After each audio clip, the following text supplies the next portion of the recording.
Star-studded ang ika-siyam na birthday celebration ni Dabarkad's Riza May Dizon. Ano naman kaya ang birthday wish ni Aling Maliit? Alamin sa chika ni Aubrey Carandel. Bumaha ng pagbati ang birthday celebration ni Aling Maliit, Riza May Dizon sa kanyang show ngayong araw.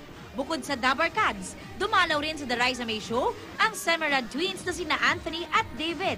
Ang mga DJ sa sina Nicole Heala at Chris Chuper. At nakitsacha rin at bumati kay Aling Maliit si GMA First Vice President for News Programs, Jessica Soho. Paminsan-minsan, titignan mo siya para alam mo kung saan tayo nanggaling, saan ka nanggaling. Sinurpresa naman si Riza ng kanyang mga fashionista ates. Ang It Girls na sina Solen Yusaf, Isabel Daza, Liz Uy at Georgina Wilson na may dalang kikay gifts. Siyempre, bumisita rin sina Tito Vic and Joey na inawit pa ang favorite song ni Riza. Nang ika'y ibigin ko.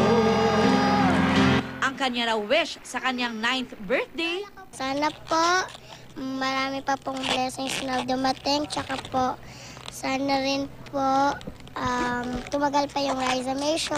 Pero hindi pa raw dito nagtatapos ang birthday celebration ni Riza dahil isang bonggang birthday party ang inihanda ng mga Dabarkads para kay Aling Maliit. Mga Dabarkads, panoorin niyo po sa The Riza May Show ang celebration ng birthday ko. At pati po sa Lunes, may part 2 bukas. At sa Lunes, part 2 dito sa The Riza May Show. Aubrey Carampel, updated sa Showbiz Happening.